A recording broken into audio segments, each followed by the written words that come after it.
उनके गमलों में खिलने अगर जाएंगे, पंखुरी पंखुरी हम बिखर जाएंगे। ये जो रंगीन कपड़े हैं, ये धूप में रंग इनके उतर जाएंगे। ये जो रिश्ते हैं, रंगीन कपड़े हैं, ये धूप में रंग इनके उतर जाएंगे। जिंदगी दर्द का दूसरा नाम है, दर्द ही जब ना होगा तो मर जाएंगे। आप सबके जीवन में दर्द है।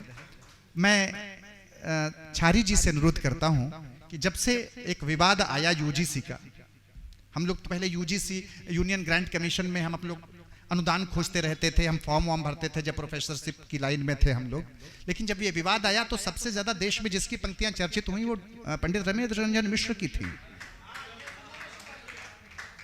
छारी जी यहां पर उपस्थित हैं, तो मैं चाहता हूं कि उन्हीं रमेश रंजन जी मिश्र और उस विवाद और कवि सम्मेलन के बीच में, इस आयोजन के बीच में उनकी उपस्थिति एक महत्वपूर्ण रेखांकन करेगी। आप सबकी महत्वपूर्ण तालियां उन तक जाए।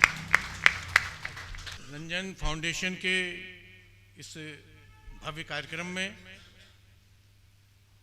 सम्मेलन के मुख्य अतिथि माननीय सुधाकर त्रिपाठी जी, पूर्व राज्य मंत्री,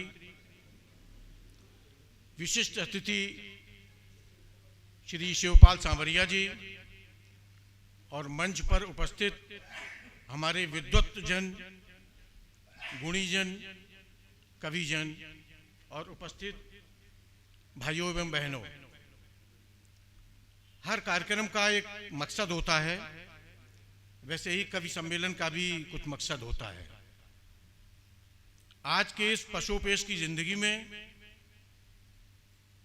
किसी के चेहरे पर मुस्कान लाना बहुत ही कठिन काम है, और उस कठिन काम को आसान करने के लिए अगर कोई शख्सियत होती है तो वह कवि ही होता है।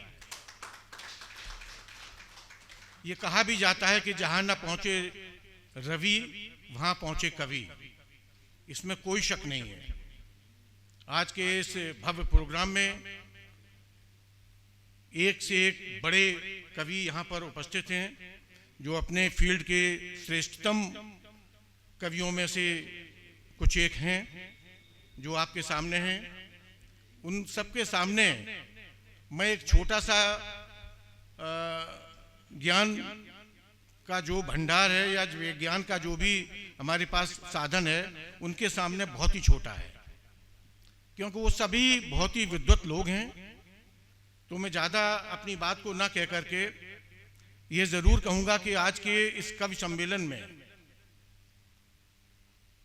ज़रूर यहाँ से कुछ एक लेसन लेकर के जाएं।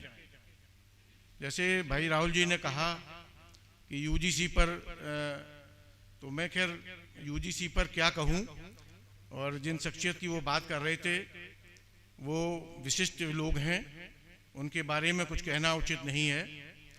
लेकिन मैं इतना ज़रूर कहूँगा कि चूँकि हम लोग राजनीति में हैं, हम लोग समाज की नब्ज़ को समझते हैं और ये भी जानते हैं कि समाज की किस बात को किस तरीके से बेहतर तरीके से प्रस्तुत करना है कि जो समाज में टकराव भी ना पैदा हो और उसका हल भी निकल आए। तो इसी दिशा में हम सभी लोग कार्य कर रहे हैं। आप सभी का उसमें सहयोग भी चाहिए है, और ये कवि सम्मेलन के मार्फत मैं निश्चित रूप से विश्वस्त हूँ कि आप सब लोगों का ज्ञान का अर्जन इस हद तक होगा कि आप यहाँ से प्रफुल्लित होकर के जाएंगे, ऐसा मुझे विश्वास है। क्योंकि मैंने अभी जिन कवियों की बात को सुना, बहुत ही सम्मानजनक हैं। और मैं एक ज़रूर बात जो मेरा विचार है कहना चाहूँगा कि कवि कोई प्रोफेशन नहीं है, ये एक जुनून है। ये जुनून है समाज को समाज से जोड़ने का, ये जुनून है देश के अंदर बिखराव को एकजुट करने का, ये जुनून है हमें अपनी समस्याओं से अवगत कराने का। कितनी खूबसूरती के साथ एक जो श्रेष्ठ कवि होता है वो बात को इस लहजे में शब्दों और शैली के माध्यम से जन जन के दिमाग को झकझोर देता है। मैंने देखा है कि कई लोग तो कवि की बात को सुनकर के भावुक हो जाते हैं, और तालियों की गड़गड़ाहट ऐसे ही नहीं होती है।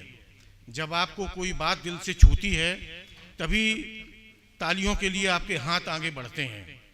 मैंने देखा है कि कवि एक बहुत बड़ी शख्सियत होती है और हम सभी उन कविजनों का सम्मान करते हैं। कवियों ने, हमारे देश के कवियों ने खास तौर से पूरे देश को एकजुट होने का लेसन दिया है।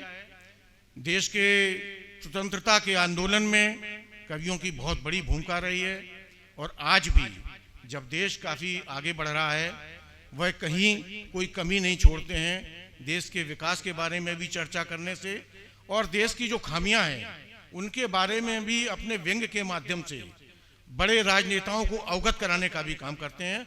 तो ये बहुत बड़ी जिम्मेदारी कवि भाइयों पर है और मैं समझता हूँ और ये आशा भी करता हूँ कि वह अपनी इस सामाजिक दायित्व को इस कवि सम्मेलन के माध्यम से और प्रसारित करेंगे, जो जन जन के मस्तिष्क में एक नई ऊर्जा पैदा करेगा।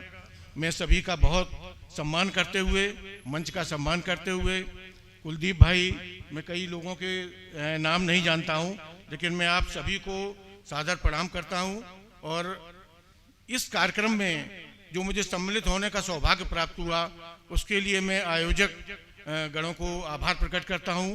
बहुत बहुत धन्यवाद।